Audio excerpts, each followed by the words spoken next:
by the people, of the people, for the people. But the people are retarded. Imagine a future. The freight trucks that deliver bread and milk to our grocery store shelves, and the buses that take children to school and parents to work. Imagine all the heavy duty vehicles that keep our supply lines strong and allow our economy to grow. Imagine that they produced zero emissions. Well, you all imagined it. That's why we're here today. Because we have the ability to see what can be, unburdened by what has been, and then to make the possible actually happen. Father, before I begin, bless me, Father, for I'm about to sin.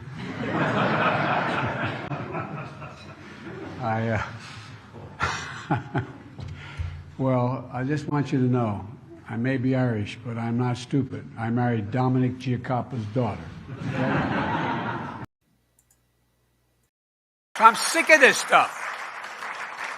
We have to talk about it because the American people think the reason for inflation is government spending more money. Simply not true. Now the Ukraine, and St. Patrick's name is now Zelensky.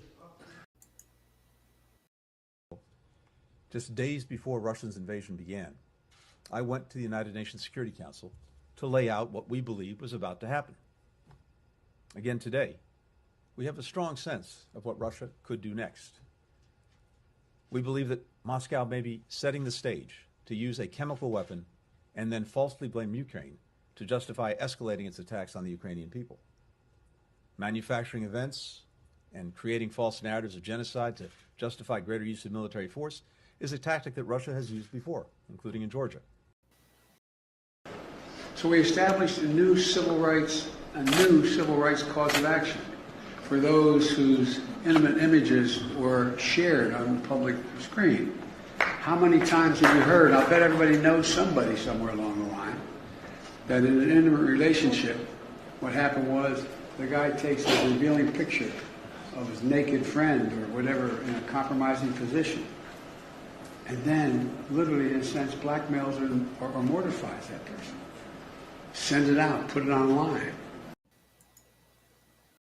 This has come from the highest levels of the Russian government, clearly from Putin himself, in an effort, as 17 of our intelligence agencies have confirmed, to influence our election. So I actually think the most important question of this evening, Chris, is finally, will Donald Trump admit and condemn that the Russians are doing I have to respond to that. Please, because look, very quickly. there are 50 former national intelligence folks who said that what he's accusing me of is a Russian plant. They have said that this has all the five former heads of the CIA, both parties, say what he's saying is a bunch of garbage. Nobody believes it except his and his good friend Rudy Giuliani. You mean the laptop is now another Russia hoax? And that's exactly what. Is this that's where you're exactly going? what. This is told. where he's going. The laptop is Russia, Yes. Gentlemen, Russia. I want to stay on the issue of race. You okay? have to be kidding. Here we Mr. go President, again. Refuse to go along with this, and I'm seeing through all of your lies, Barack Obama, you wicked, wicked devil!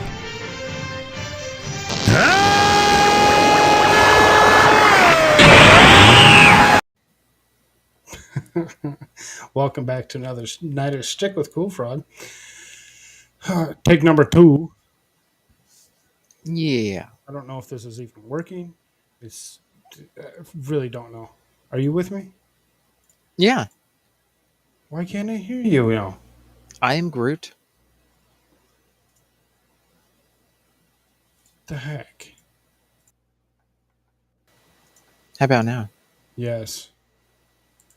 I can hear you. I changed back the audio settings back to default. I guess I'm just going to have to keep flip-flopping. Why do you... Oh, my Lord. Oh, jeez. Oh, who cares? Is YouTube working? Is it not echoing? Yeah, I hear no echoes. Okay. And you could hear all those videos as they played because for whatever reason I couldn't hear Yeah. them this time. I usually can hear them so that way I can gauge when to actually play the next video because they're each individual clicks or whatever, and that's why you see the screen flashing in between each one of them where it shows you and me sitting on front of the flag. So, uh, all that being said, this is America Shirts. You can go to americashirtsourfirst.com. The most based t-shirts on the planet. I feel like our conversation got kind of screwed up or whatever because, we 40 minutes worth Sound. of messing around trying to figure out sound issues to go to YouTube. I believe everything seems to be working okay on the YouTube side now. All that being said, let's try getting into this a little bit. We did have a bunch of content that we were going to try going into. We were going to read the New York Post. That's basically what we were going to do. So I'm going to make sure that I'm not sharing system audio this time because that's what screwed us up last time. I'm just going to do this and share the screen. Looks like we do have one viewer. That one viewer, don't forget to subscribe if you haven't already. If you do subscribe, come and talk to us and we'll get you links and you can actually come join us on Discord if you're interested. All that being said, again, this is, there's some interesting stuff that's happened in the last few days. I want to start here. This one's kind of interesting. This is Lia Thomas. Everybody's that's on the face of the planet maybe have heard of this person. It seems like this person seems to be very popular at the moment. And anybody that has a gripe against this person should actually, voice their opinion because then maybe we can actually get some conversation going about why people are doing what they're doing and maybe we can help them get some help if they need. Not saying that their choices are always poor, but at the same time, there seems to be an awful lot of mental conditions going around that aren't helping much. And we're not going to go. Mentals. We're just going to watch. We're just going to read things from the New York Post tonight. We're not going to sit there and flip from screen to screen. That's why you see all the tabs up top.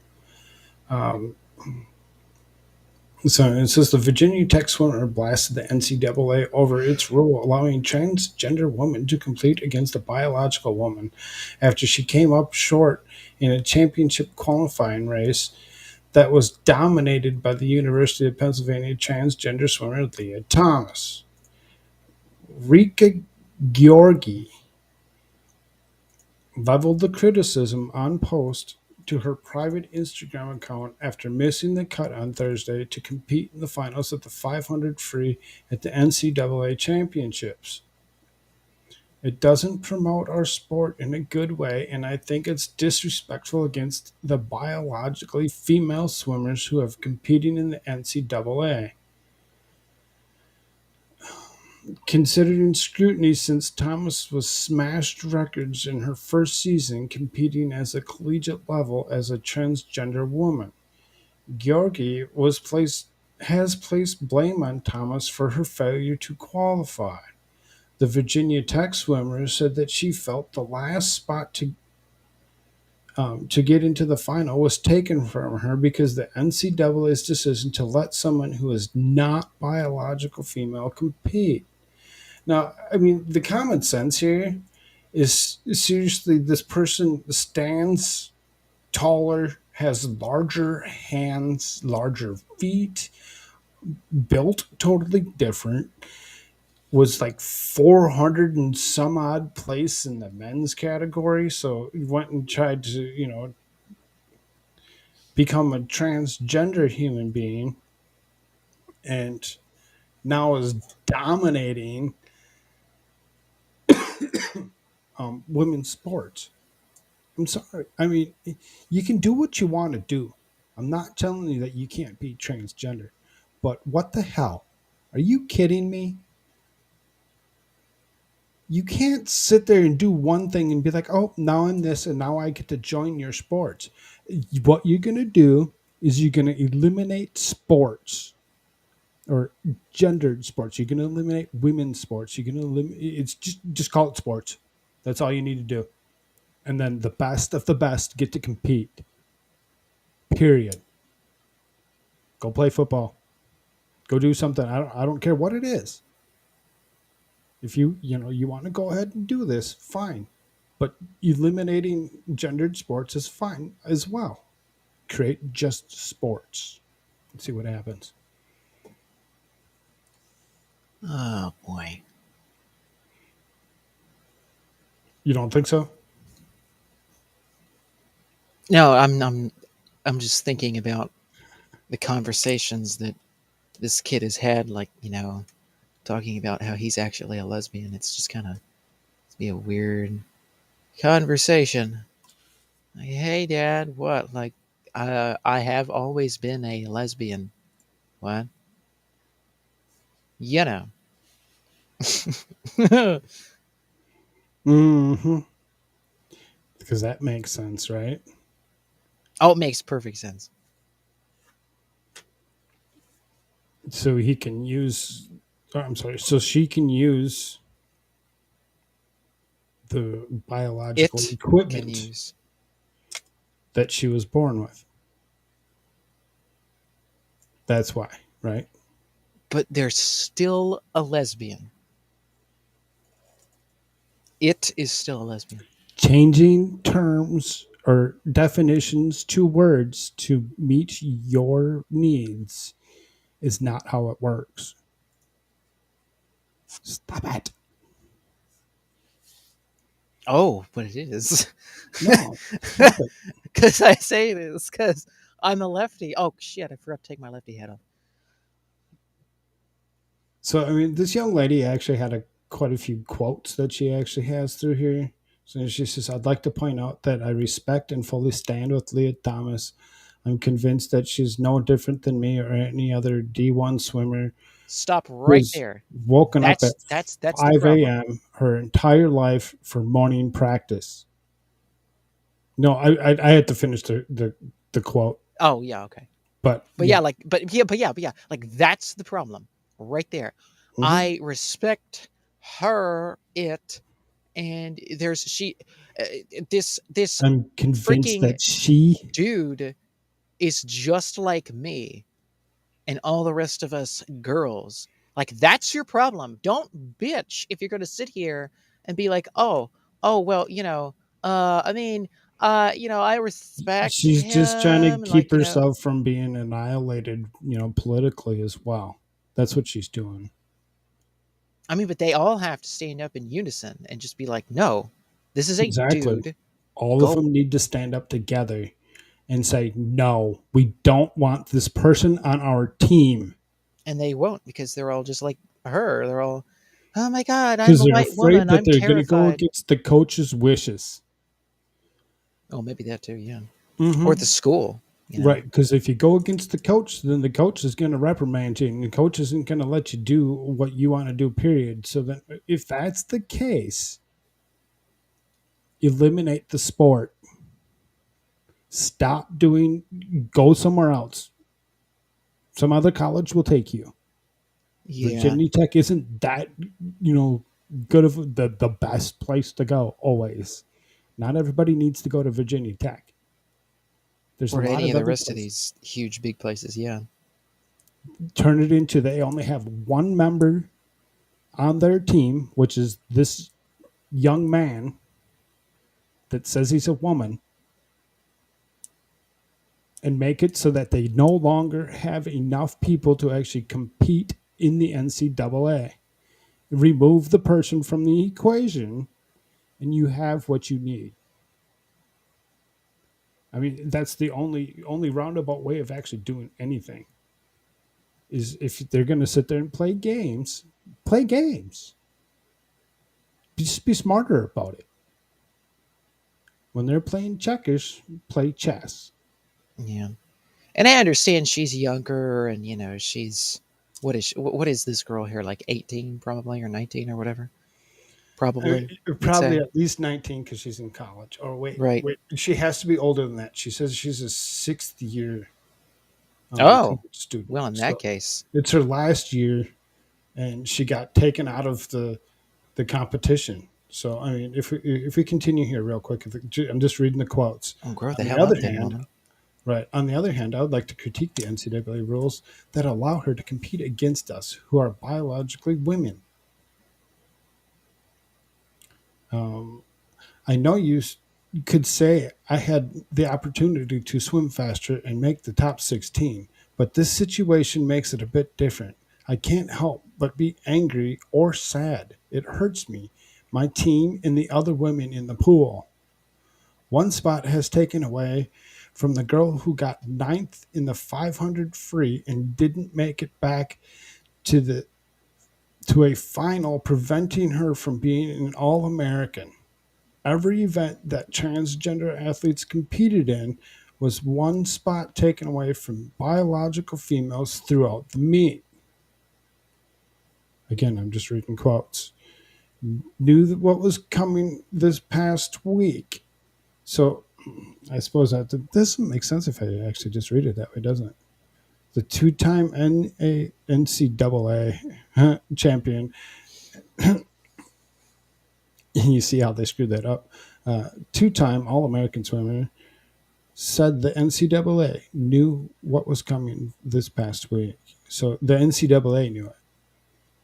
It was the result of the NCAA and their lack of interest in protecting their athletes. I ask the NCAA takes time to think about all the other biological women in swimming. Try to think how you would feel if they'd be in your shoes. Make the right changes for our sport and for better future in swimming. I mean, just think how insane and crazy this language sounds, right?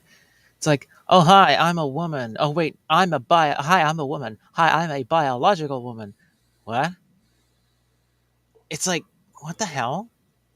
I mean, just on its face, just take in how rich and utterly insane that language is. Right. That you have to actually say biological Right, for it to make exactly. sense. Hi, I'm a biological female. Like, what were you, a cyborg? Oh, wait, no. Like, it's just, I mean, Who's this is ever like, out there watching this, make sure you clip that he just said is that Brown. I'm sorry, America just told us that he's biological woman. oh god, oh god. Grim is gonna like come in here and be like, "Oh, clipped." Next video.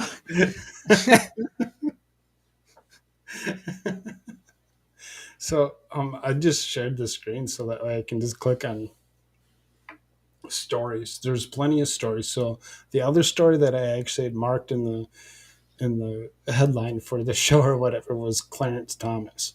So from one Thomas to the next, SCOTUS Clarence Thomas hospitalized with infection. Interesting. So it says Supreme Court Justice Clarence Thomas has been hospitalized since Friday due to an infection, which is reportedly not coof related. The court said Sunday the 73-year-old was admitted to Sibley Memorial Hospital in Washington, D.C. after experiencing flu-like symptoms. A court spokesperson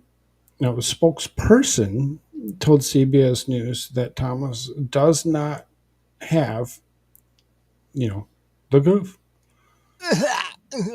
Right? The court did not elaborate on the type of infection Thomas was suffering from or explain the 2-day delay in announcing the hospitalization. So, I mean, he was hospitalized on Friday, apparently. So, Did they wait till now to why tell would us? they wait 2 days? What's the delay? Were they like, oh, well, it's not, let's not alert the masses to make them think that something could possibly be wrong if we know that, if we don't know the outcome quite yet. That's my thought on it. Let's not alert everybody, because then everybody be jumping, oh, who's going to be the next Supreme Court justice? Another black woman? Strong black woman. of size and color. That's what we have to have. A strong woman of size and color. The court said that the justice will be sent home in the coming days. Arguments in the 4 cases will be heard by the Supreme Court this week. Thomas, who has been in the court since 1991, plans to take part in cases even if he's absent from arguments. Yeah, he's been relatively healthy most of his life, I would say. Yeah, he's been even mentally healthy compared. Oh yeah, he's sharp. Right, he's very He's always sharp. very intelligent, and you go back to his early somewhat days. Based. I mean, when it comes down to it. Yeah. There are some things where I'm like, I mean, it's very it's not a very frequent occurrence, but there are certain things, but I like 95% of the time, it's like, yeah, totally agree with Thomas about just about everything that he says and his decisions. Yeah, he's very smart, very intelligent. And always has been. I mean, you can go. There's like documentaries and stuff. You can go back into his background. Of course, lefties don't watch those things because they don't like black people that aren't voting Democrat all the time. He was one of those who never did what everybody told him to do, and that's why he is the success that he is today. So anyway. Right. That's why he gets marked as the success that he is, because we all know better. So, I mean, there's a lot to go through in this New York Post. So, I mean, we can go all night. We can go for a few hours. We can decide when we want to kick out of here or whatever.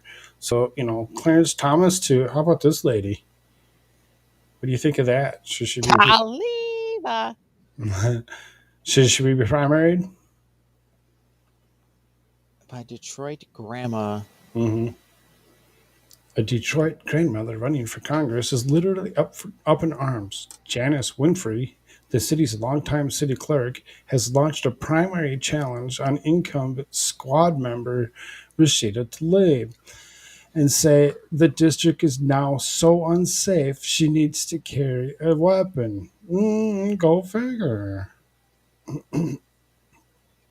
Quote, I can't go to the park by myself anymore, and that is concerning to me. The 62-year-old Democrat told the Post, explaining why she'd purchased her .22 caliber pistol. So, I mean, she's still calling herself a Democrat? If that's the case, you're still calling yourself a Democrat, you're not going to get rid of the issues that you're actually dealing with. And they're not going to elect you. Right. You need to open up your eyes, and you need to look a little bit further and look at something other than what you're actually paying attention to. Get off mainstream media. Period. The 62-year-old Democrat, stop it. That's why you still have the issues that you have. I know. I live in Minnesota, one of the most blue states in the nation. When you say, oh, California, nah. Go back to when Minnesota voted for Mondale and everybody else voted for Reagan. Think about it.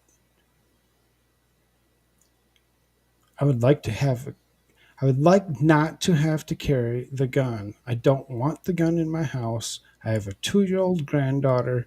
It's locked in a safe in the closet in the top shelf. I don't like it. We don't believe in that. But I have to feel safe. Well, lady, I get it. But, if somebody's breaking into your house, is it in a accessible place, quick enough where you can actually get to it and do what you need to do because you don't feel safe? Yeah. I get needing to keep, certain things separated or whatever because of this, that, and the other reason.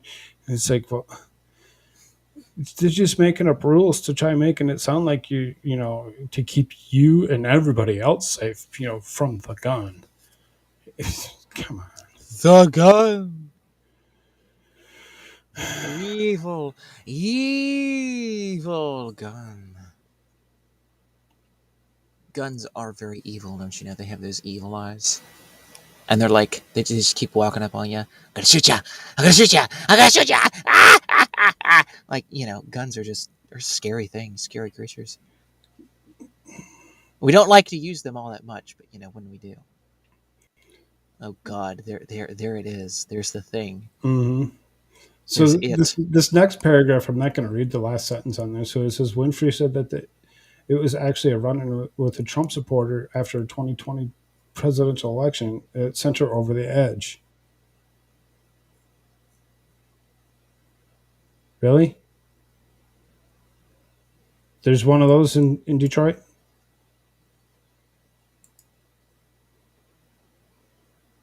That's interesting. Yeah, there's a district. From what I was hearing anyway, from Steven Crowder was talking about how he said his dad knew people up there. He grew up there. There's like there's like a freaking quarter of the city, I think. Don't quote me on this, but I think he was saying about like a quarter of the city probably would have went for Trump. Or should have gone for Trump. Anyway. Quote, I was walking to my neighborhood park, just recovering from the coof, and a big white guy comes up to me, and I live in a black community, and says, Miss Winfrey, I'm looking for you. Why did you allow somebody to lose? There was an exchange, she recalled. Mm-hmm. That's danger. Oh, so the danger she's trying to protect herself from is the evil Trumpsters? Apparently. Oh, boy. This is all versions of screwed up. I told him I would spit on him if he didn't get out of my face. I had Koof. That was all I had.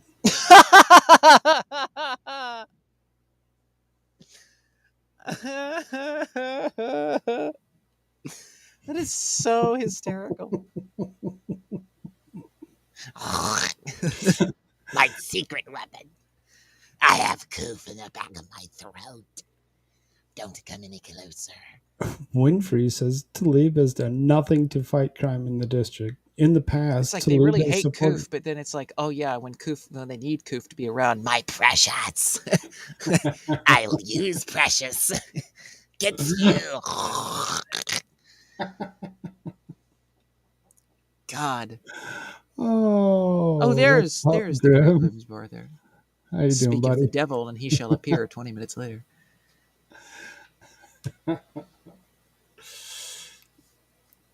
Winfrey Anyways, I just thought that was done nothing to fight the crime in the district. In the past, Tlaib has supported the raft of legislation well beyond the defunding cops.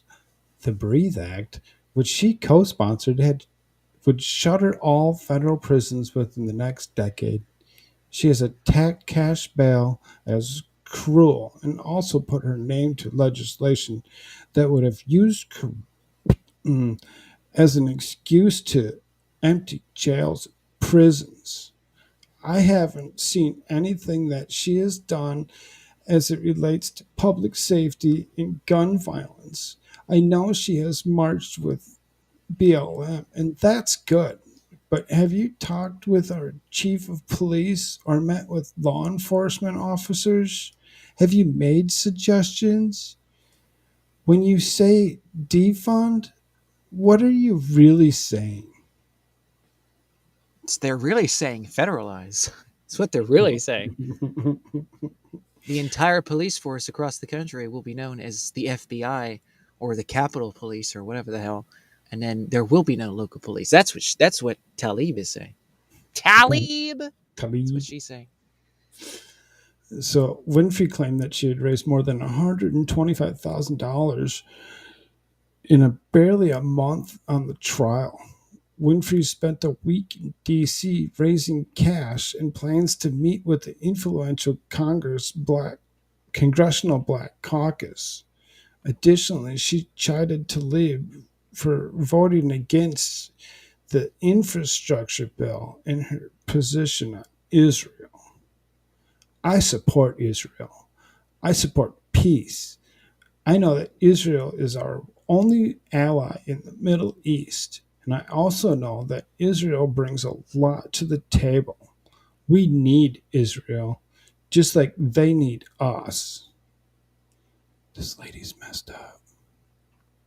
She's very wishy-washy, it seems like. Right. She seems like she doesn't really know what she actually likes and needs or wants. Like she's just Playing both sides. She's being consumed. She sounds like Joe Manchin. It's like, oh yes, I support all these things, but then I also support all these things. Well, I support this. Well, I support this. Well, isn't both of those things you just said you support kind of contradictory to the other? It doesn't matter. Shut up. Like it's kind of what this is like. Yeah, I support guns, but also like guns need to be restricted. But wait, but doesn't that kind of like fly in the face of what you do? But it doesn't matter. Shut up. Like red flag laws. But wait, doesn't that kind of infringe on the shut up? I need to get votes from all of these people. Shut up. Like it's kind of what this sounds like. Right. I need votes from everybody, so I'm going to play into everybody's hand. See if I can get both. I'm going to say one thing that all of these groups of people like, and then they'll all come to me. Like that's basically what this sounds like to me, in my humble opinion. Insiders said her campaign would be instantly viable against the polarizing incumbent. It's incumbent, not im. Quote, Imbecile. Quote, Janice Winfrey is going to mount a serious effort. She won 4 times citywide and is putting together the resources to mount an aggressive campaign. She's also spent the last 4 years relentlessly working her district, while her opponent seems more to be relentlessly working on the National Press Corps, said Chris Kofi, co-CEO of Tusk Strategies and veteran Democratic political consultant. Whatever. Well, looks like Oprah Winfrey's daughter is trying to win the seat over there. No, I'm just kidding. Maybe it's her sister. Yeah, no, it's not. I mean, it's just maybe the same last name.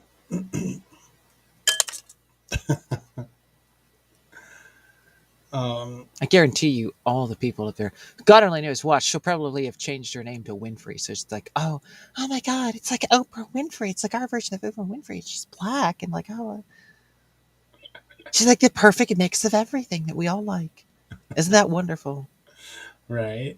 Let's put her in office, and then as soon as we get this milquetoast in office, then next time around you'll get the Tlaib type back, and the crazies back, or the wackos back, or just the plain old authoritarian types back. All that good stuff. So like I said, we're just going to read the New York Post. So, Ukraine. Famed Ukrainian ballet star Artem dies of injuries from Russian attack. Oh, I'm sure that's what happened. This guy, Artem Tatsinchin, died Saturday, 3 weeks after he came under Russian gunfire in Kiev, whatever, I don't know what you want to call it. The former soloist of the National Opera in Ukraine died in the hospital from wounds received on February 26, 2 days after the start of the Russian invasion on the country. Isn't this just really weird how like all of a sudden there's all of these people that are supposedly famous that you've never heard of before until now, or never really cared about until now, and it's like, oh my God, they're all just like dropping dead from Russia. It's like, what? But Russia hasn't even taken Kiev.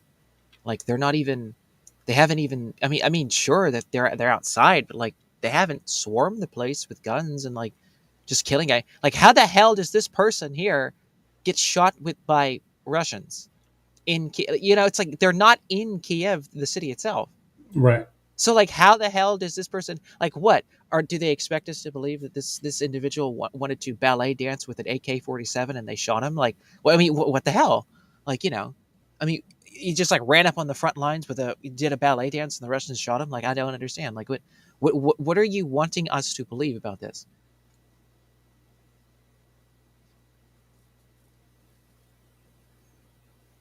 What in the world?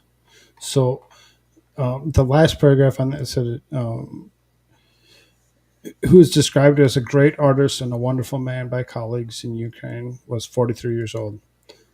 So then it shows a picture of him dancing by himself and dancing with a girl. And then there's a picture of Ukraine. While more than 3.2 million people have evacuated the country, over 320,000 have returned to fight. Interesting. One person is dead and 4 others are wounded after a remain of a damaged missile hit a residential building in the city on Friday. At least 60 civilians have died in the city since the start of the Russians' attack. And that looks like that's like Bucha. Russian troops bombed a warehouse full of household goods, leaving the building on fire. Can I click on this? Oh, I can. Russian shelling hit multiple buildings in the city, leaving 1 person dead and 11 others injured. That's in Kharkiv. At least 2 people are dead and 6 are wounded after a missile strike hit a residential and administrative building, per local officials. That looks like that's Kramatorsk, and over in the Donetsk area, which is Donetsk and Luhansk areas, are the Russian-claimed territories.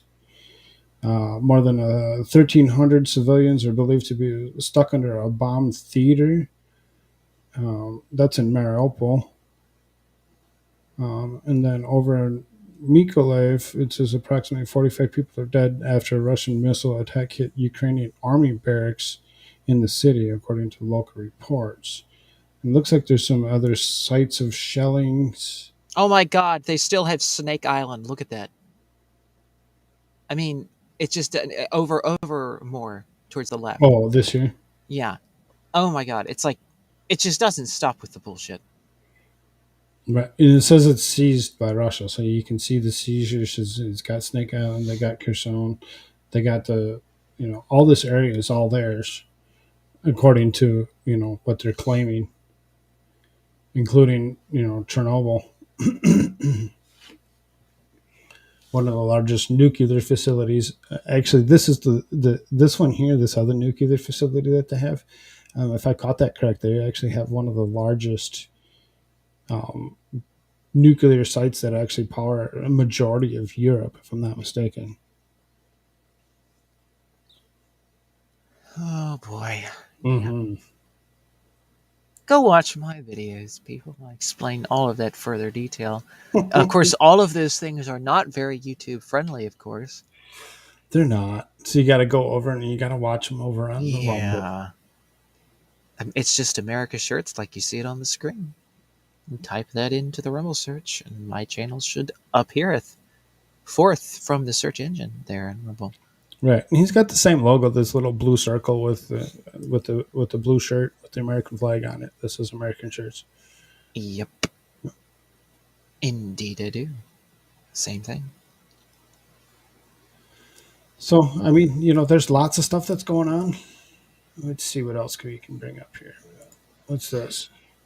And oh, by the way, the other journalist guy that they claim was shot by the Russians actually was shot at a Ukrainian, what do I want to say? Border outpost, not border outpost. What is that called? Gateway or entryway or whatever that they had control of, because there's the front where the Russians have control outside of Kiev, and then the Ukrainian checkpoint, as I want to say. He was in a vehicle, pretty sure, and it was a checkpoint on the Ukrainian side. So how much do you want to bet something similar happened with that? Allegedly, of course, right? Because, YouTube. So anyway. Mm-hmm. Right. And we got this lady here. This Ilhan Omar. So this is squad takes kid gloves to Putin. So this is comrades in the squad have bent over backwards, excuse me, in the House of Representatives to defend Vladimir Putin, voting against sanctions on Russian oil, parroting Kremlin talking points.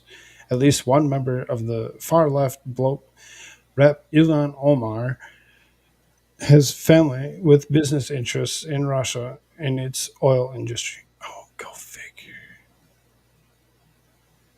You have family with business interests in Russia.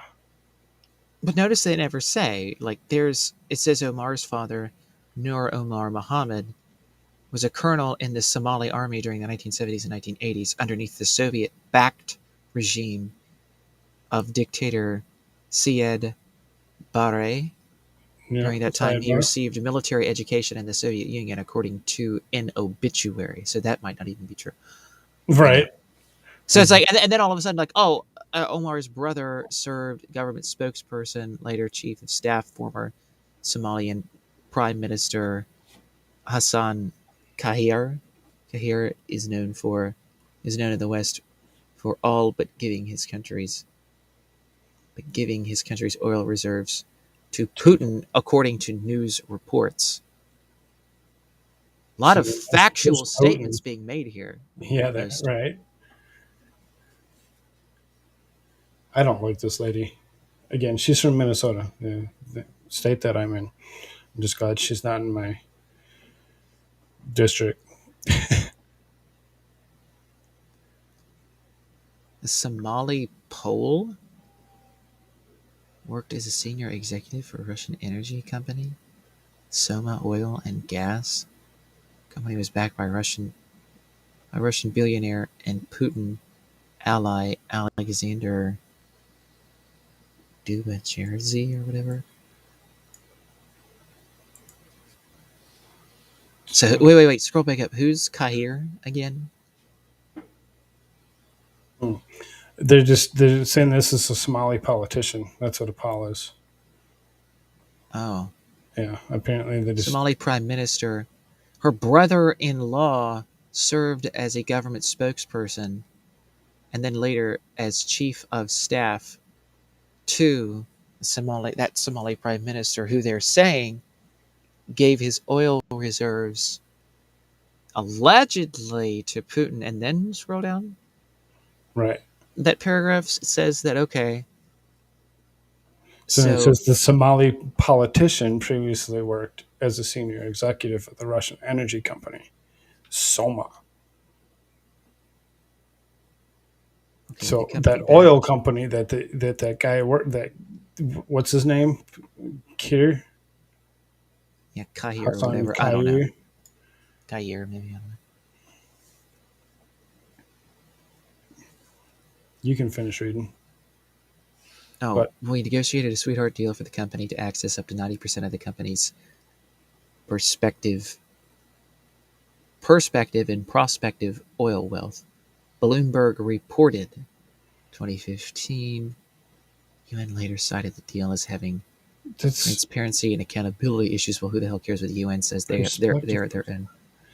That's a weird sentence. Perspective. What the fuck is that?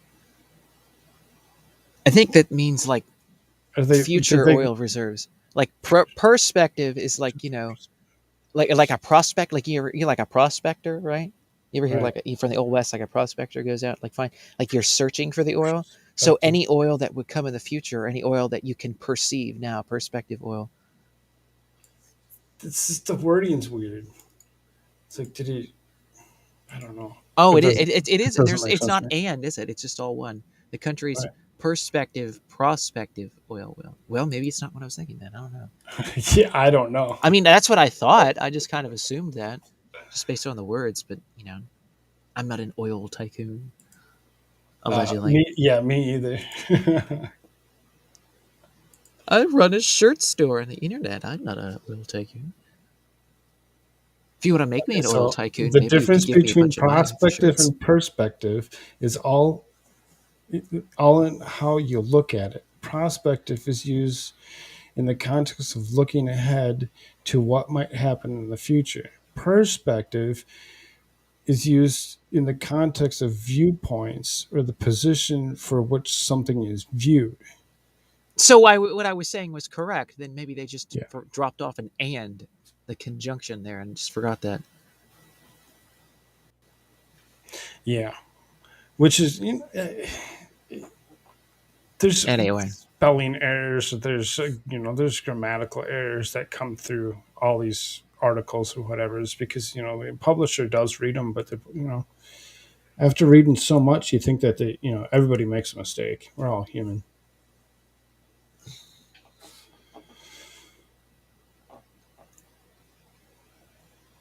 so this is her brother-in-law that would make monies from Russian oil because he sat on their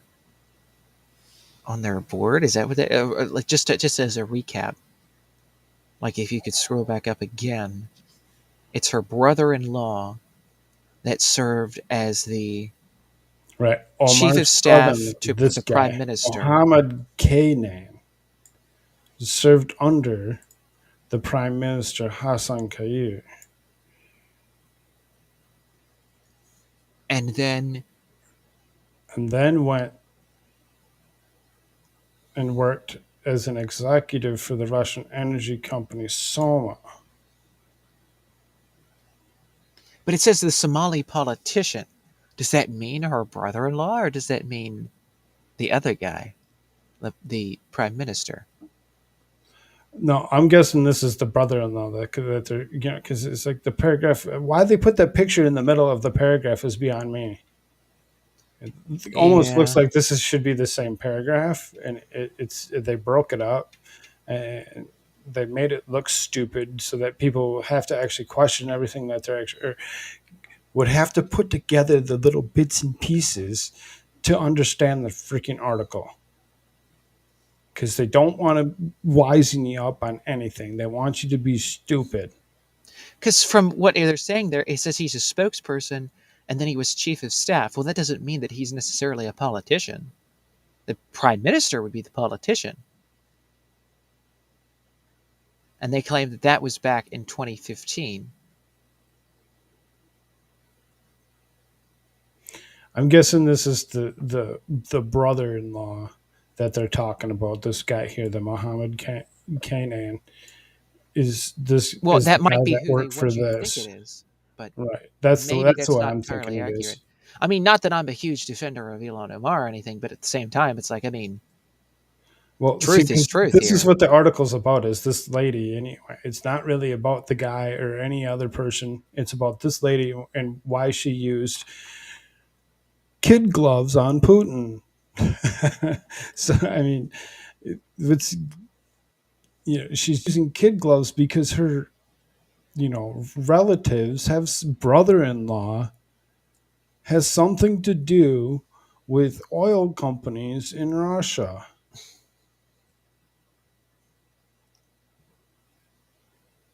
Because who doesn't have a relative that works for an oil company in a foreign country?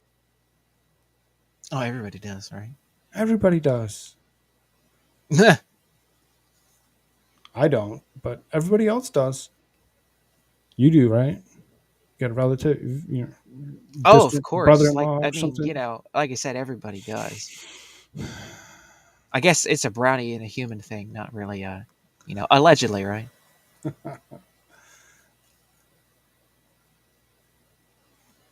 We'll bring you to the next paragraph on that. Why is it acting weird? Don't do that.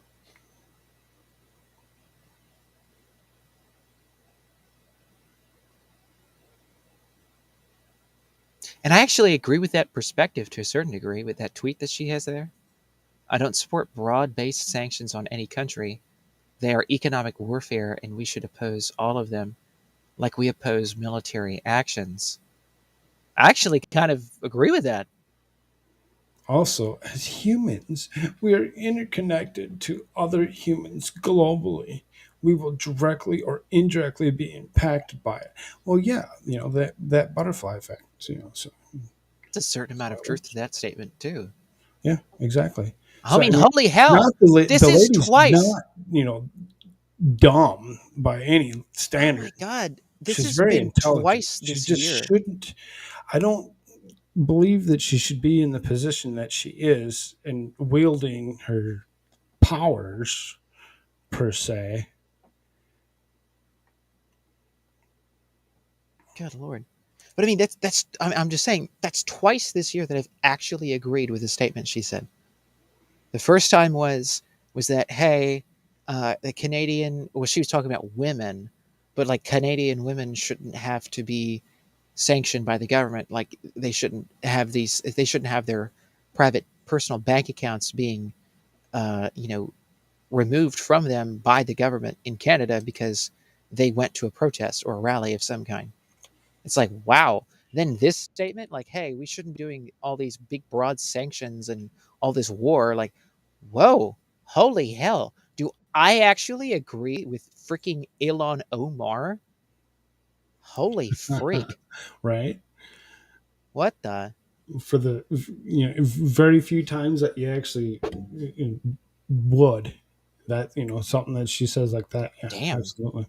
So Michael Rubin, a regional expert and senior fellow in Conservative American Enterprise Institute, says the stink of corruption and conflicts of interest is strong with this one. The In force Somali is culture, strong with you.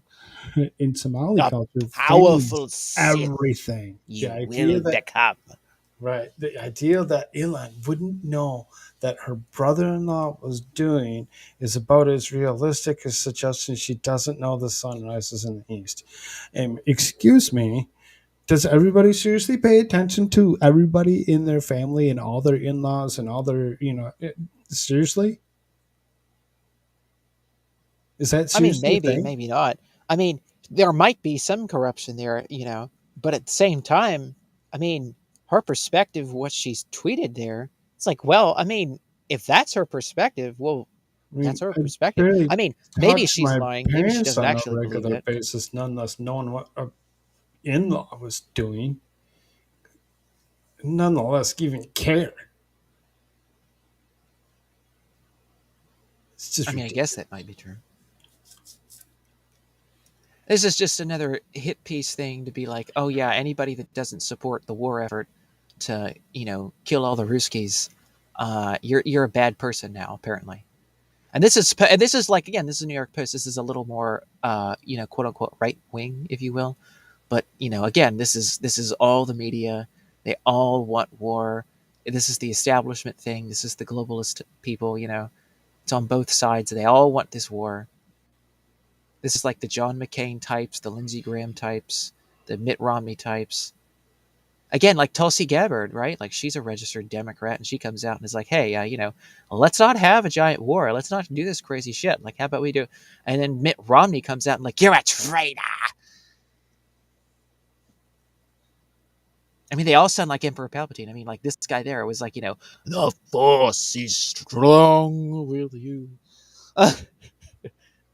Like she's a powerful Sith. Oh, this one time she's a powerful Sith because she's an evil, the evil character from Star Wars. Because now it's like, no, actually, you sound like these freaking people. I mean, it's like freaking Mitt Romney, like he's a traitor. Like, Well, it's too bad I didn't realize that. If I would have realized that, that somebody goes and, tweets something out and before they delete it, I'd totally love to take a screen capture of their stuff. That'd be awesome. It looks like AOC was avoid sanctions because it's saying it would hurt the Ukrainian people. holy hell, that's actually a not horrible perspective because it kind of would, in a way. Because what's going on with these people that were actually like God agreeing with I what? don't know. I think the universe is going to like implode or something. I feel gross. It's like, I agree with you and it makes me want to cry. I feel disgusting. The Congresswoman has long opposed overly broad sanctions that hurt working people but has spoken and voted consistently in support of targeted sanctions, such as those being leveled against Putin. Omar and Cory Bush of Missouri were the only two House Democrats to vote against the sanctioning Russia's oil industry. What? Why didn't that? Doesn't make sense. If Omar and Cory Bush were the only two that voted against it, why would it? Doesn't make sense. Wouldn't it be all three of them? Oh, maybe she capitulated. I mean, this is AOC we're talking about. Well, but it's saying that. Oh, it's saying Omar and Bush. I'm sorry. I was thinking. It was saying that it was AOC and Cory Bush that were the only two that. So I mean, AOC still kind of turned around and still. Yeah, because she's pretty establishment. She to be just perfectly honest, I mean, everything she does is like the corrupt kind of establishment type of thing. She's just young and impressionable. Well, that too. That's the But then problem. on top of that, it's like, I'm still amazed at the statements that she said there, and then like these other two are saying, and then these two actually stuck with it and actually broke with the other quote unquote members of the squad on this issue. Like, holy hell! Again, either there is actual corruption there with Omar, and I mean, not that it's a bad thing not to like freaking sanction the hell out of an entire country because they didn't do what you wanted. I mean, I agree with that. We shouldn't be doing that. But at the same time, maybe for her, it is for a little bit of a, sort of, personal interest of like, oh, myself or my family members are going to get money as a result of it. So I won't go along with it. But I mean,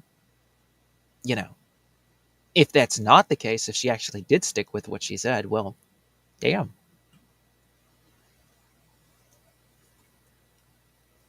So, but as the saying always goes, never trust a Democrat. So again, we should take all this, I guess, with a grain of salt.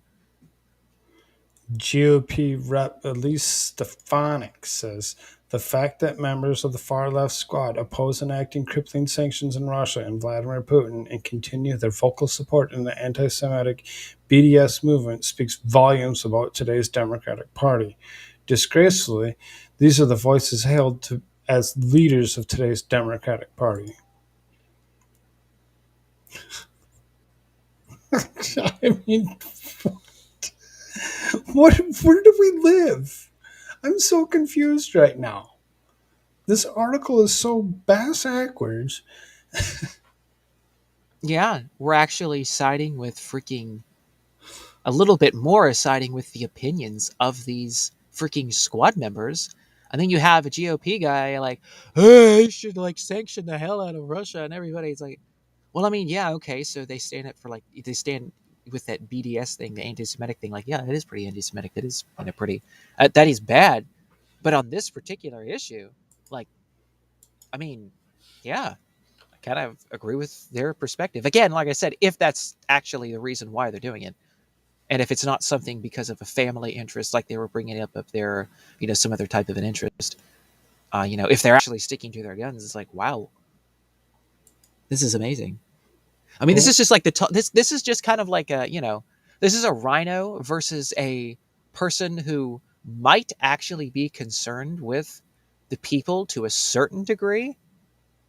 And it's like, okay, so you're seeing this perspective of this person where it's like, okay, we're pretty bad, but like we're not that bad to the point where we'll just do whatever the hell all the globalists say. Like maybe we'll like back off on this one issue because that's gonna hurt a lot of people. It's like, oh wow, hell, I actually agree with that. I mean, it's almost like it's not exactly like this because Tulsi Gabbard's way better than these squad members by any stretch, but it's almost like if you could think about it, it'd be like Tulsi Gabbard versus Mitt Romney. Like who do you support in that? And Tulsi Gabbard's a, registered Democrat. She ran for president underneath the Democrat Party. And, it's like, oh, yeah, who are we going to go after? The head GOP got one of the big GOP people, Mitt Romney, or this Democrat, Tulsi Gabbard?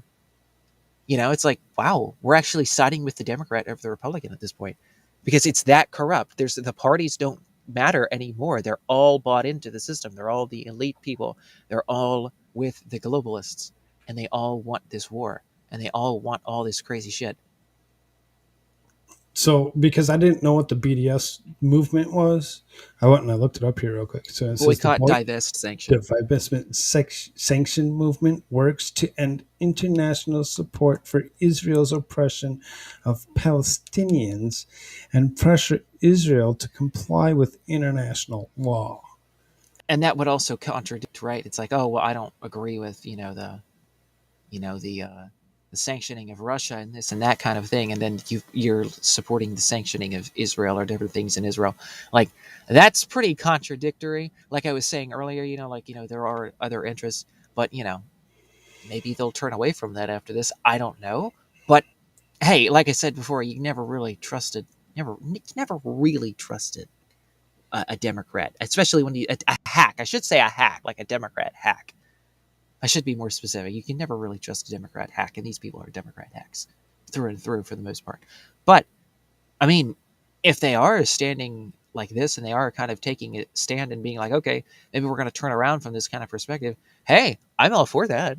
Like, if you're going to, be concerned with the people of the United States and other people in the world and not want to cause war and like sanction the hell out of everybody and like cause other people's nations to crumble and affect all the people there because you're just an asshole, like, your globalist asshole wants to rule the world. Like, hey, you know what? I actually agree with that. Kudos to you. If you're actually going to go down that route. But again, I haven't seen enough behavior from these people to actually suggest they're going to really go down that route.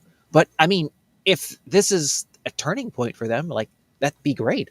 Mm-hmm. I don't want to hate all of these people. I mean, as easy as it is to, make fun of these people because they're a bunch of dumbasses. Yeah, right. I mean, if they're actually going to like get a head on their shoulders and be like, holy shit, I'm in Congress and they want to like freaking affect all these people in this negative way. And like, food prices are going to skyrocket and all this kind of crazy shit's going to go on.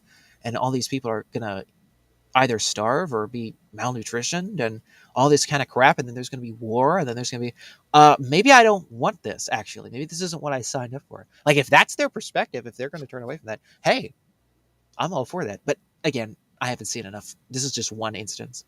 I haven't seen enough. Although Ilhan Omar has said two things that I actually agree with. Like I said, the other people, this is the first time I'm seeing it. But but at any rate, that's kind of the deal with all that. Right. So there's one more quote in here from Miss Bush. It says she's against sanctioning the autocrats' fossil fuels without a clear diplomatic process for de-escalation, incentives for a ceasefire, and a condition of withdrawal of Russian military forces in Ukraine. Wow, I actually agree with that too, to a certain degree. That's exactly what I was getting at. It's like, yeah. I mean, that's again, we're gonna agree. That's an with, accurate perspective. Right.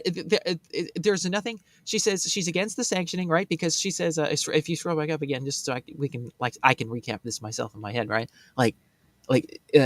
She said she's against sanctioning the autocrats' fossil fuels without a clear diplomatic process for de-escalation. Yeah, because again, what's this person? I mean, assuming she's being truthful here, assuming she's being honest, or is it who is this? Bush? Yep, Cori Bush? Yeah, Mm-hmm. okay. So assuming she's being honest here, I mean, that should be the goal, is to try and to de-escalate this and not have a full-scale freaking war.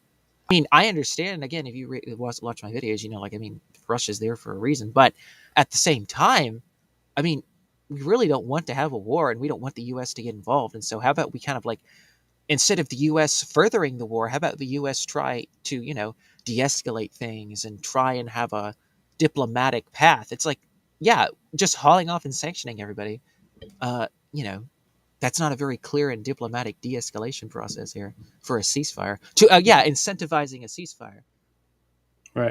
or a condition of Russia withdrawal and that kind of thing, whatever. But I mean, the perspective is kind of at this sort of anti-war perspective, and I kind of agree with that. Like, holy hell. I mean, I'm not afraid of war, but at the same time, like this constant war bullshit all the time, it's like, no. If we can prevent this, then we should. Says the pair joined 15 Republican House members who also voted against the bill and put them in a league of far-right voices like Madison Cawthorn, who has blasted Ukrainian President Zelensky as a thug and an evil government. Holy Did he actually say that? Oh, by That's the way, fun. That's did you fun. know that was it today or yesterday? Well, no, it was yesterday. I forgot to mention this. Vladimir Zelensky, or was it today?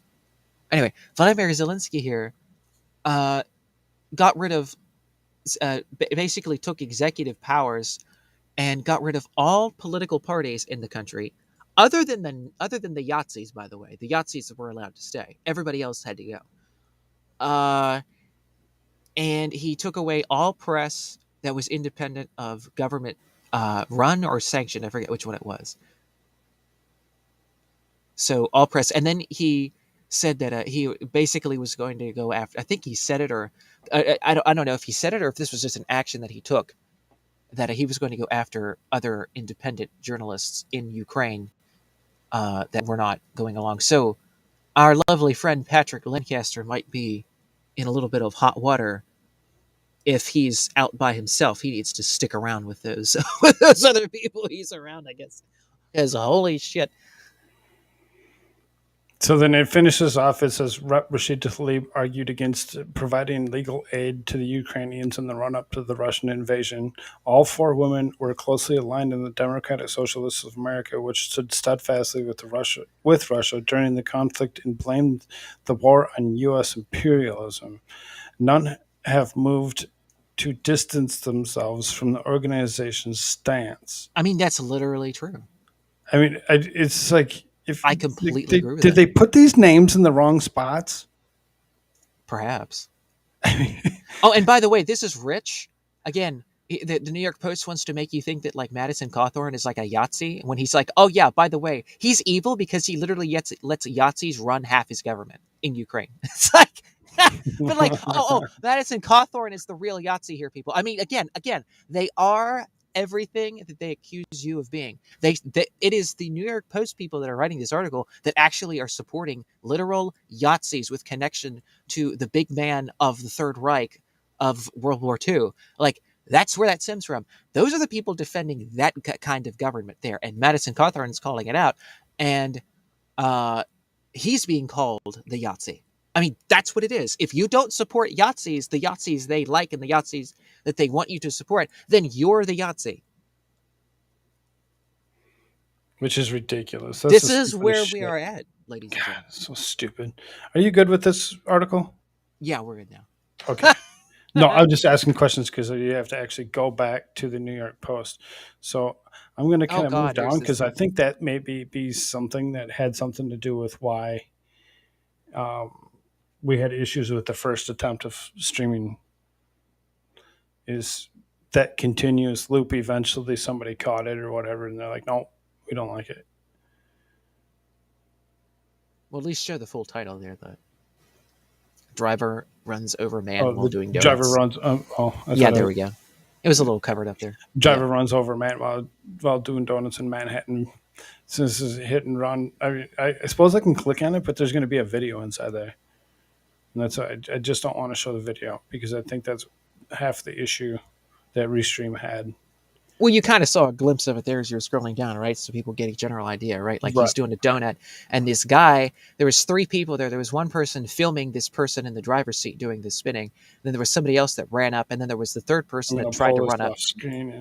And then that third guy that ran up got run over because he was doing the donut, and as he was doing the donut, the car went right over top of him.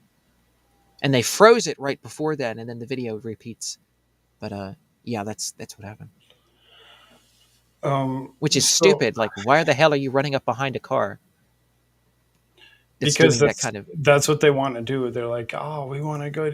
So I went and I just because they're like this guy here, Mr. Hunter Biden. They're high on freaking crack. That's what the hell it is, or meth or something. I scrolled it down from the 24-second video that's at the top.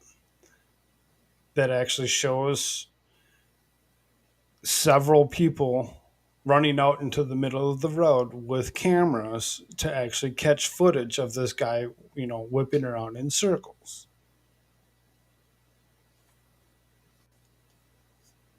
Which I'm sure that dangerous in itself, because obviously to get yourself to actually do a donut, if you've ever attempted to do a donut in a car but you need to have a little bit more than just a Prius or whatever.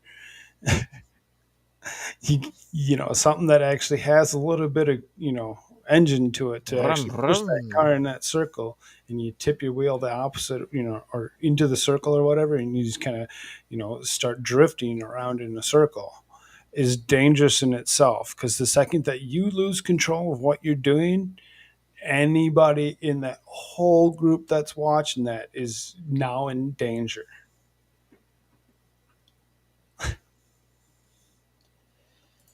It's close.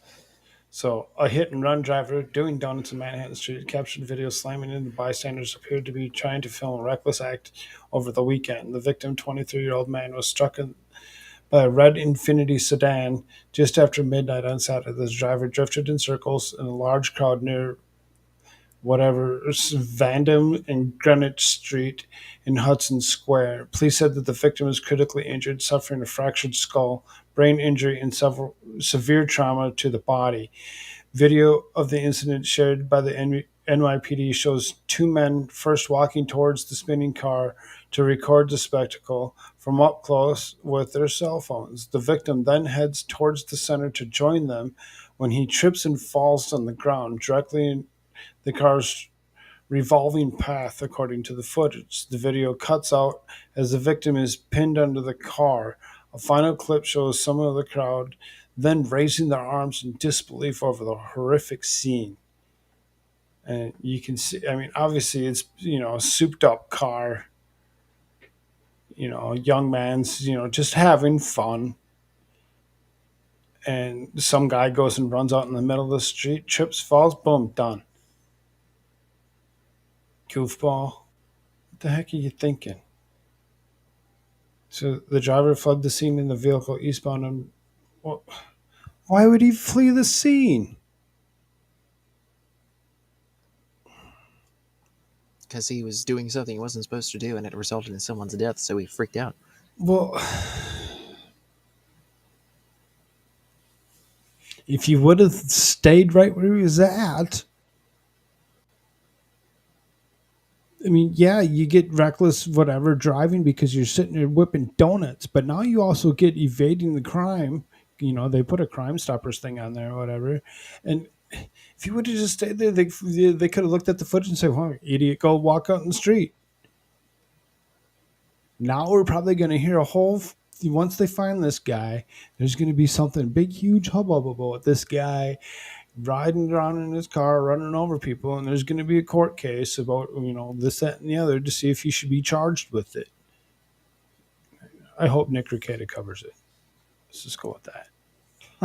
Oh, yeah, that would be, that'd be an interesting case. It'd be interesting in itself just to see what actually, yeah, like what the law this says young about man it all. actually has to say and what the law has to say about it. He should not have ever been doing those donuts, but at the same time, it's like, he did run right behind a moving vehicle, so it's like... I don't know if the video is what took us down the first time. Yeah.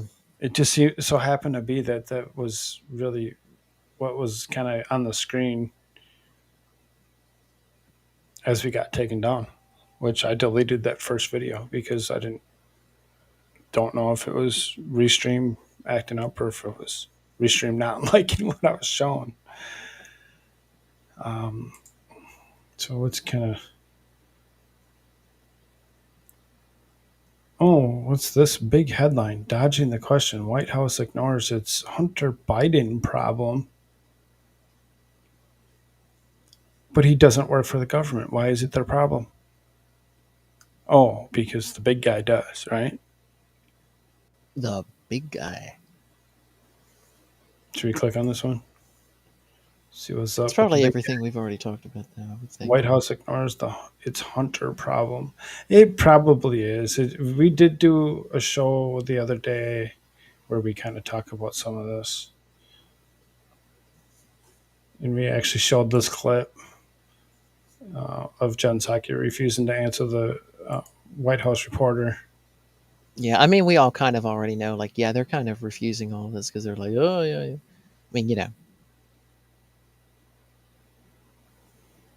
10 people shot outside a spring break party in Dallas venue.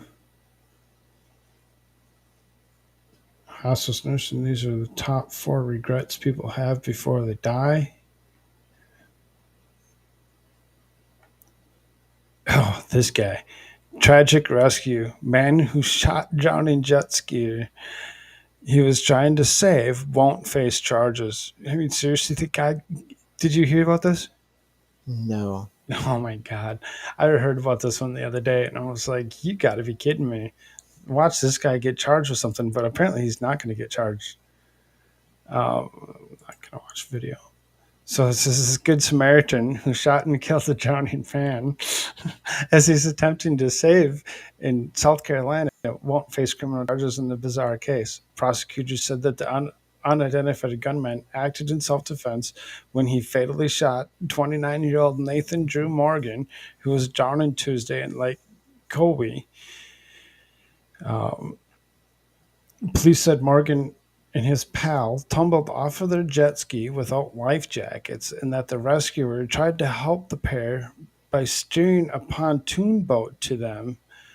But Morgan became combative after being pulled to safety, forcing the eventual gunman to push him back into the water. The man then opened fire when Morgan climbed back in the boat. What the hell? If somebody's trying to save you, don't get combative with them. They're just trying to save you and be nice. Wait. So the unidentified gunman acted in self-defense. Police said Morgan and his pal tumbled off their jet ski without life jackets, and that the rescuer tried to help the pair by steering a pontoon boat to them. Mm-hmm. So the other friend is in the boat. Right. The other friend's in the boat. But the other friend became I'm sure the article combative still finishes to that. this Right. rando who came up to be nice. I read a different article on this, and it seriously says that they were sitting in the boat, and the other guy that was on the jet ski with him or whatever actually, was trying to stop his friend from being combative.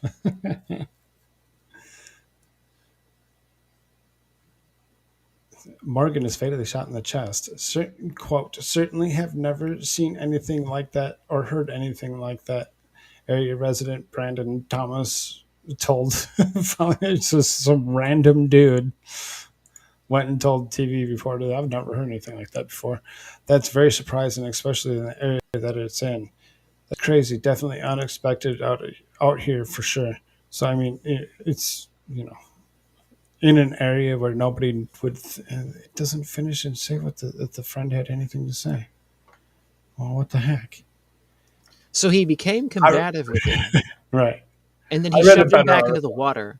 Then he climbed back into the boat and then shot him point blank. I mean, yeah. It's like, now you're on my property. I mean, is there anything else? I pushed you off from my property. I gave you a chance to get the heck out of here and go do your own thing, and you climb back on my property. Done.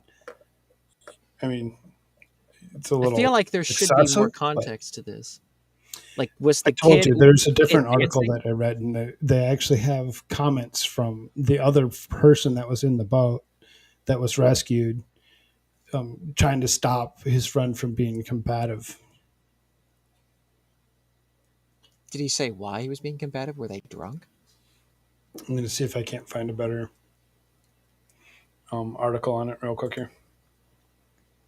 Because I feel like there should be more context to this. If the person in the boat is justified, then what should have happened, if he's justified, is that he should have climbed back. The guy in the story probably would have climbed back into the boat and started advancing towards him for whatever the hell reason, and then he shot him.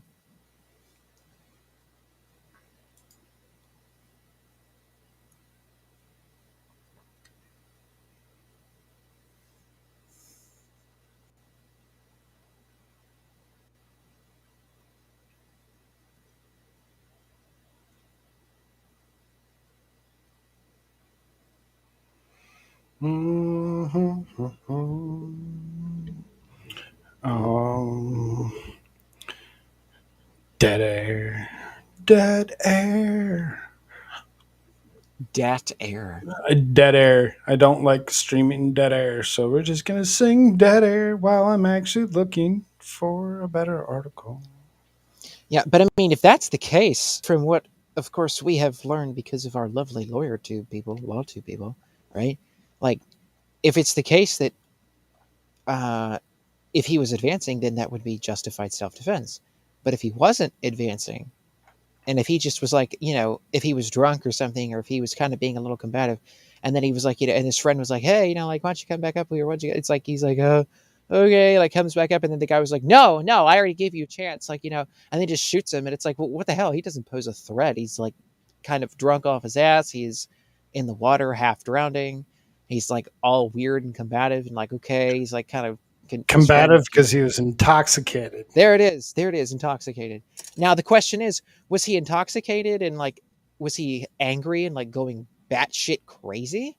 Or was he like kind of drunk and like didn't know what was going on? I mean, because again, when someone's drunk, like, you just don't haul off and just shoot them. Unless they're like threatening to kill you and like grabbing things, or like, trying to strangle you or something, or like, actually advancing after you. Right? Like what kind of combative is this? So will this article go into that? I just am like, sure, whatever. This is Daily Mail. They usually fairly do a little bit better job than some. So this is an elderly South Carolina boater whose pleasure cruise with his wife rescued a drowning man and his girlfriend after they fell off a jet ski. They shot dead the 29-year-old man after feud aboard the craft. The 74-year-old boater, who has not been identified, raced to save Nathan Drew Morgan and his girlfriend in Lake Cowie on Tuesday. The two had no life jackets and the jet ski was circling. After pulling them onto the pontoon boat, the elderly couple told authorities Morgan became agitated and started assaulting them. On Friday, the 10th Judicial Circuit Solicitor David Wagner said his office will not file charges against and would be Good Samaritan. It was a clear self-defense case. So it shows a couple different pictures. There's a video. I really don't know what the video actually is. I'm guessing it's just a news report from this Channel 7 News. After being saved from the 63-degree water, Morgan began arguing with the rescuer that his girlfriend pushed him back into the lake. Began arguing with the rescuer, and his girlfriend pushed him back into the lake in the attempt to defuse the situation. So the old man didn't push him back in the lake. She pushed him in the lake. And then he went and he invited himself back on the pontoon. Investigators were told he may have wanted to get back on the jet ski. The couple on the pontoon helped him aboard again, but Morgan remained belligerent with the elderly man, and the elderly man shot him, telling officials he had feared for his wife's life. Morgan of Walhalla died on a boat from a gunshot wound to the chest. Sheriff Mike Crenshaw told the paper that Morgan may have been intoxicated. An autopsy report is pending. Investigators also believe that there may have been an argument between Morgan and the unidentified girlfriend who he was with before they fell into the water the first time. Authorities have declined to name the couple. Well, they named the young man. According to his obituary, Morgan was a member of the Flat Shoals Baptist Church and enjoyed the outdoor activities such as being on the water and fishing. He is survived by a 10-year-old son. Friends of a victim questioned the circumstances behind the bizarre case, and anyone who knew Drew knows this is absolute BS. He wouldn't hurt or attack anyone else. He felt threatened. He would never harm anyone who would try to help him in a situation. I know this firsthand. So, I mean, one of his buddies, whatever, oh, no, no, he wouldn't do that. He's not like that. He was a big teddy bear inside. But if you harmed anyone he loved or crossed a certain line and stepped at him first, he would have finished it off. He's not here to defend himself. And once involved seemed like they're not telling the whole truth behind this. That's kind of interesting, really.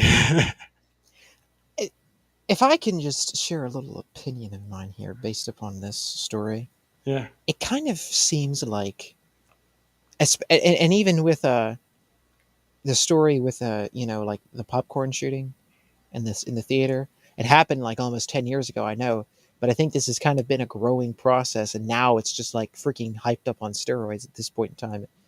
That I think a lot of these elderly people, because of the news and because of all the crazy shit, it's like we've turned elderly people into freaking what it was in the Chitty Chitty Bang Bang movie, where all the young people are like these crazy evil little devils, and like, oh my god. And now here they are, and like, oh sure, they raised their kids, and like maybe their kids are okay, but like all the rest of these kids, they're like all evil, and like they're crazy, and they all are trying to kill us and kill each other. And it's like, I mean, I don't know.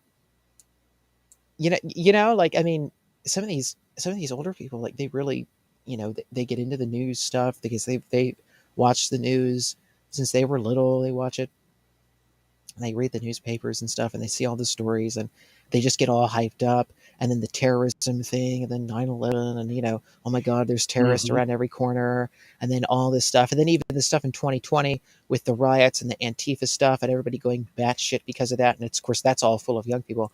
It's like, I think a lot of these older people are really on edge when they run across someone who's younger and who's maybe a little more agile or athletic, and they just get really, really antsy, and they get really, shall we say, trigger happy as well, because of all of the fear that they are exposed to.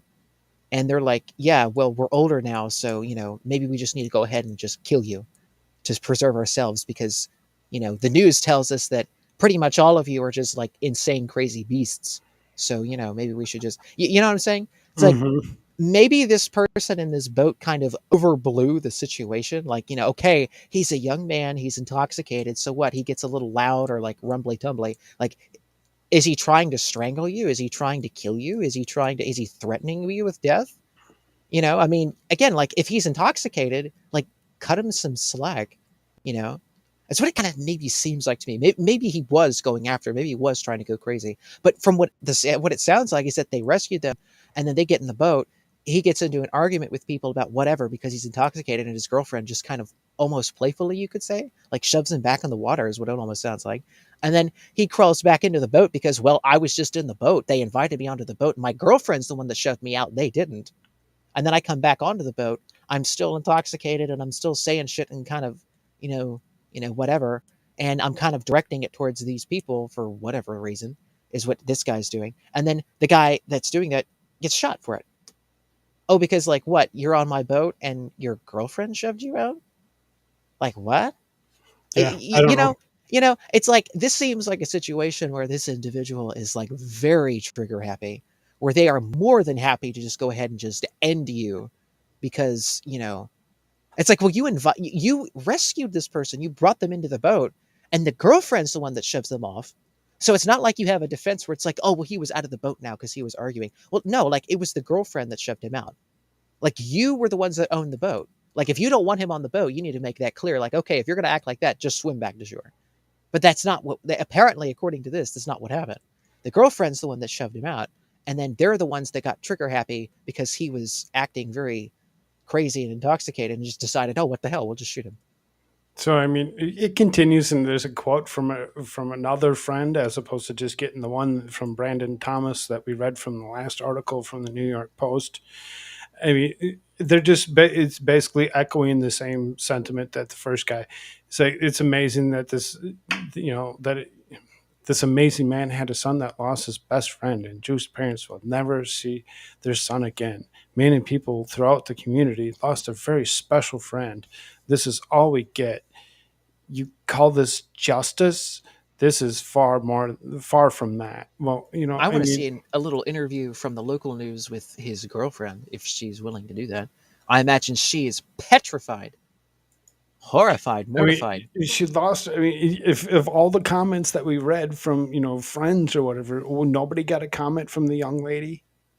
Yeah. I Nobody mean, maybe, tried to like I talk said, to the young lady. maybe she's still mortified. She doesn't want to talk to Well, anybody. it's fine that she's mortified. I mean, I get it. I would be too, but all at the same time, It's it's kind of a national news story. Yeah. yeah, it's kind of an interesting. I bet this goes further. I mean, it's saying that they dropped charges or whatever, but I don't know. I know, like clear If that self-defense. What's I from that article that we right. just read, it didn't If seem that like a many very clear. friends though are going to go up and they're going to say something, there might still be something that comes out of this because more and more people have something to say. They're like, well, prosecutors have the tendency to change mind after a while if they're broad enough evidence to do so.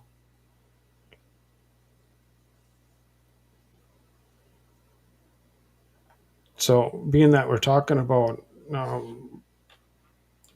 murder, I guess. I mean, this man is charged with killing his girlfriend in New York City. Well, of course, don't they all in New York City?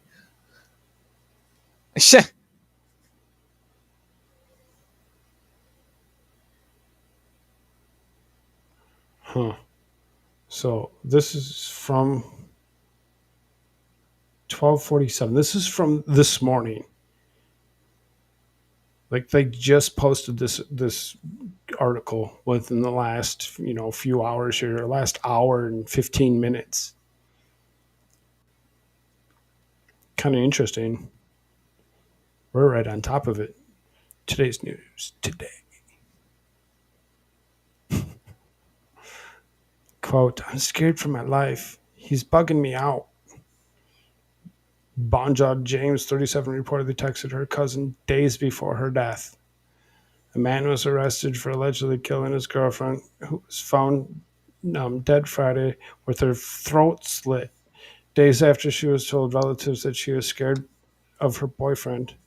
Nishan Walsh, 35, was picked up police Saturday and charged with murdering mother of two,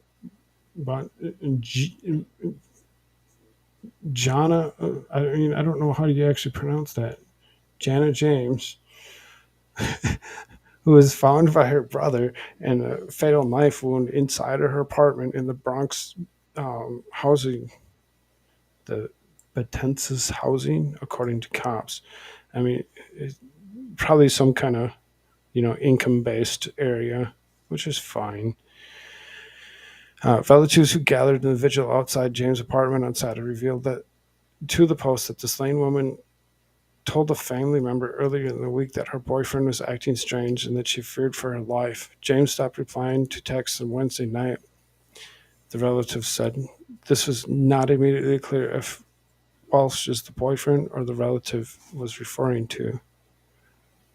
Well, I mean, she basically was texting her the day it happened, like, I'm scared. He's going to kill me. I'm scared for my life. He's bugging out. Who gave her a name? I don't need to read that. He left the house. She wrote back, he's here. He's back. And ever since she wrote that, we didn't hear from her again. By Friday, concerned family members decided to go to James' apartment, which was left open. Her brother discovered the grisly scene. There were no signs of forced entry or robbery. I didn't know she was in a domestic violence relationship. I noticed they changed in her when they got together. She wouldn't come see the baby as much, said her mother. James leaves behind a 12-year-old son and an 8-year-old daughter who lived with maternal grandmother at the time of her death. So, I mean, she already didn't have, she was, pushing children off on grandparents. I mean, this is just a whole screwed up bag of screwed up. Uh-huh. More screwed up.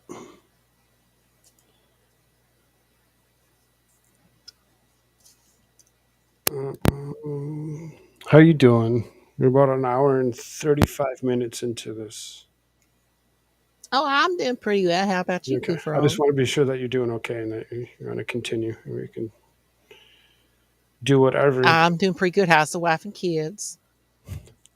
I'm just kidding. Well, they're doing wonderful.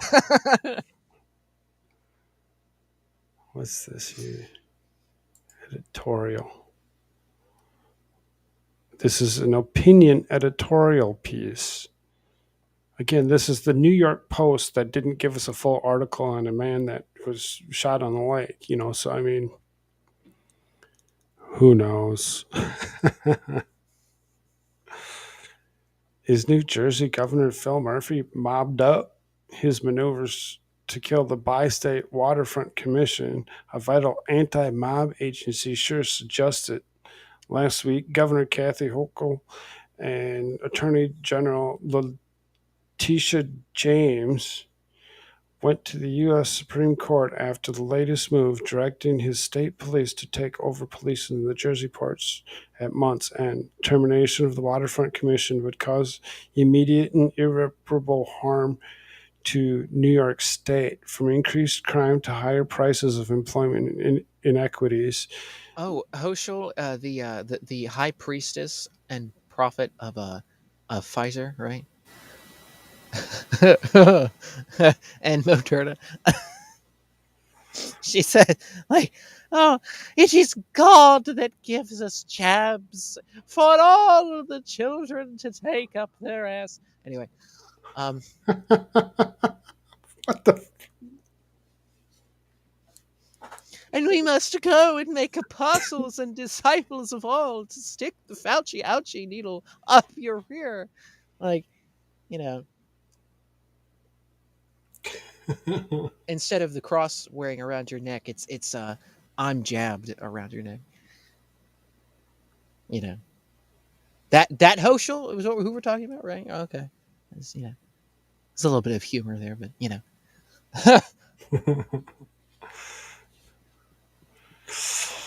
sorry if that was No, you're fine. I was just kind of scrolling through this article real quick to see if there's anything that was of reason to read. It's just a stupid article. I mean, it's and there's another editorial. The editorial and that last editorial seemed to be horrible. It didn't get us anywhere. We had no conversation about it. We just kind of moved on because we're like, well, okay, that's kind of stupid. So just skipping editorials. Screw you, editors. A very good plan. Queens BP endorses LaGuardia Airport boat service. Yeah, that's a sweet idea. Oh, you should look up the guy, the boxer, the UFC fighter that threatened to bash Mark Zuckerberg's head in.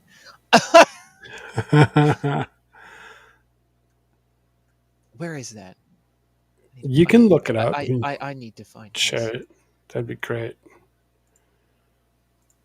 Democrats call themselves progressive but practice regressive policies. Look at Meta employees look to ditch jobs amid stock crash. Go figure. Meta has plummeted more than 40% over the past 6 months. Some employees saddled with underwater stock options are eyeing the exits, which is funny as can be, really, when it comes down to it, because Mark Zuckerberg sucks.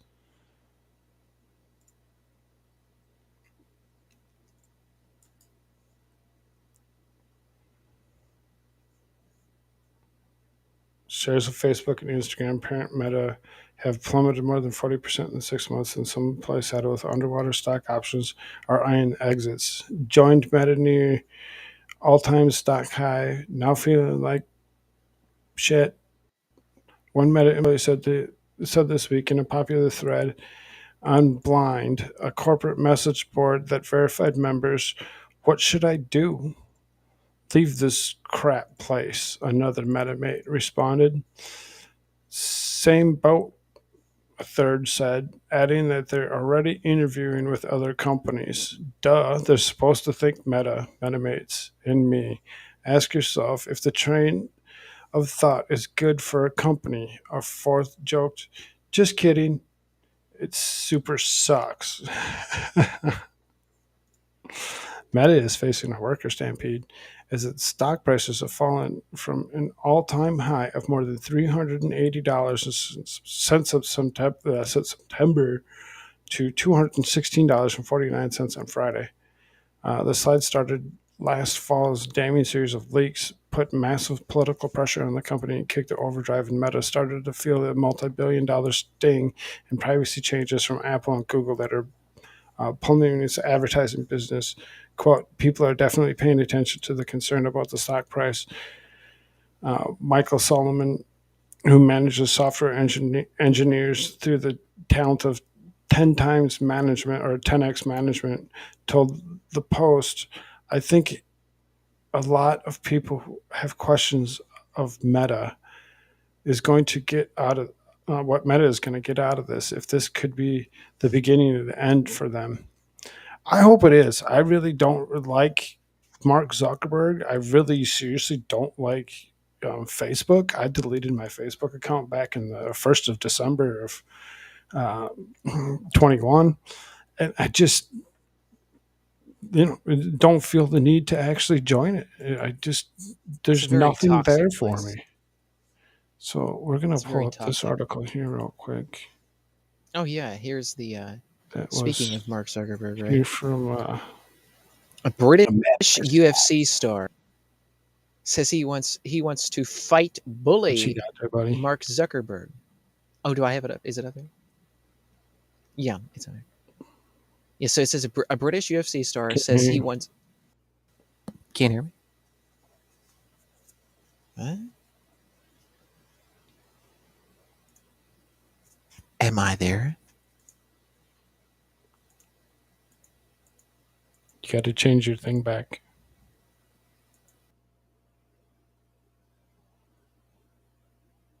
Can you hear me now?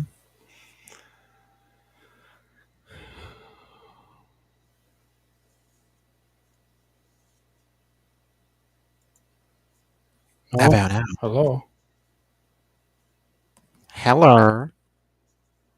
Can't hear you.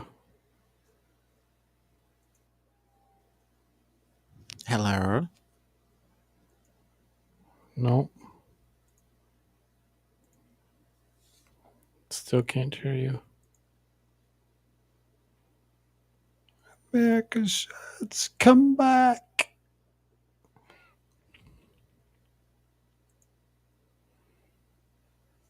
How about now?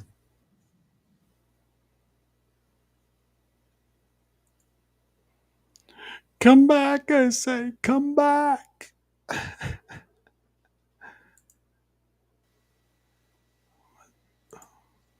about now?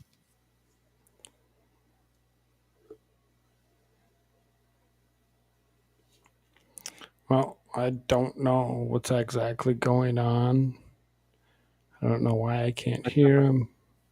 I know that he had something happen earlier where he had to change something. He keeps on wanting to change it back to what it was, as opposed to leaving it, which is interesting that he's having such issues. He says I can hear myself on YouTube. That's interesting. Yeah, I can. Why can't I hear you?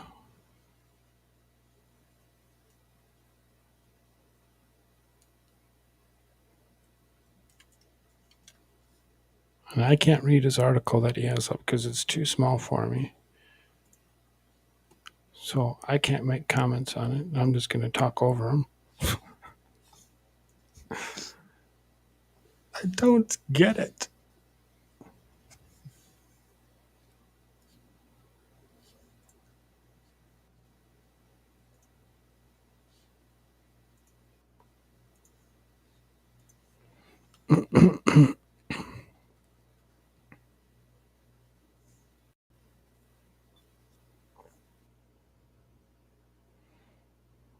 So I guess he's going to go away for a minute and he's going to try coming back and see if we can't get some audio issues fixed. And okay, so here he is. Say something before I bring your article up. Say what? Nope, still can't hear you. I don't get it. In the world.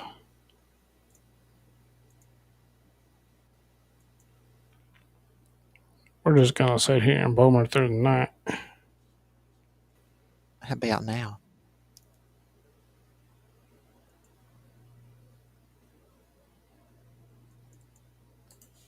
I mean, still can't hear you, so I don't know what this is gonna do.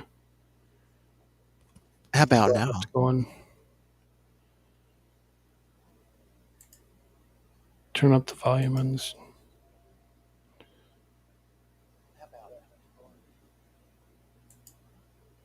Say that again? How about now? Can you hear it? No, I can't hear you. And I can't turn on the volume from the YouTube side. If I turn on the volume from the YouTube side, then I get the 3-second delay.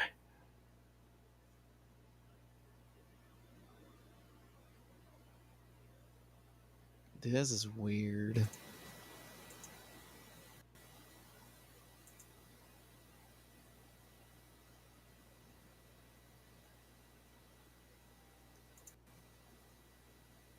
the heck? Well, it has to be on Koolfrogg's end here, ladies and gentlemen. I don't know what else to say. Because if I can hear myself on YouTube, then that means something's going through. I don't know what else to say. Because if I can hear myself on YouTube, that means something's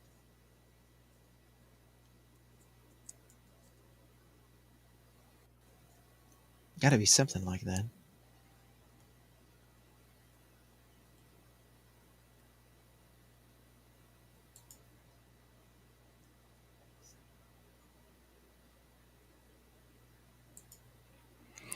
So I feel like I'm sitting here and we're not producing anything. So when I go over there, I can actually hear him after a 3-second delay, which, screws up the conversation. Well, if you can hear me from the YouTube side, let me just read through this. Or unless you want to save this for another time, and I don't know. He needs to change that setting back so that I can hear him. I did change the setting. I know he says that he can hear himself on the YouTube side, but that doesn't fix the issue. Because if we can't hear each other, we're just going to sit here and talk over each other.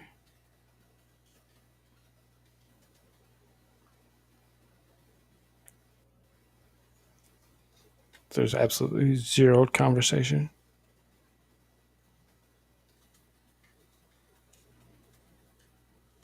Stop sharing the screen. Change your setting. I mean,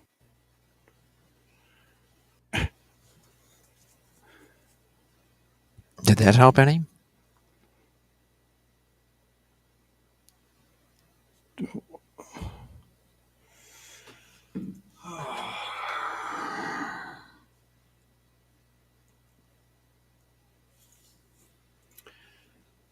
So I guess we're just going to have to call it a night at, the hour and 50 minutes and just be like, yep, that's what it's going to be.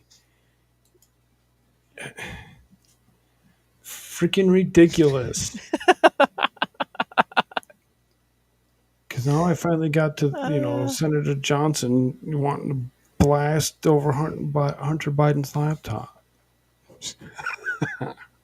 I'm just kidding. So, as far as that goes, like I said, I can't hear him. He says that he can't hear me, whatever, or maybe he can hear me. I can I hear don't you. know Yeah, what's totally. I going can on. hear him. I can't stop just, and let him say whatever because I don't know if he's saying anything. I don't know. So, all that being said, make sure you check him out. Go to americashirtsourfirst.com. Promo code Koolfrogg gets you 15% off in his store and everything in the store. There's other links that are down below for other people that have joined us and may potentially join us again in the future. Jimmy YouTube and Grimm's Bar down there. Check them out. They always have something good to say. It's always a good time. Yes, it If is you decide that 15% you off any shirt in actually the store. like what you're actually hearing, make sure you subscribe, share, Discount like, code ring the Koolfrogg. bell, do all that good stuff. When it comes down to me, you can follow me at a linktree/Koolfrogg. That's KOOLFROGG. Give me a follow almost anywhere. If you do follow me somewhere other than YouTube, let me know. Come talk to me somewhere. You can find me Yeah, on if it's on Twitch. Got Twitter. some Twitch You people. can find me on Getter. You can find me almost You guys are anywhere. cool.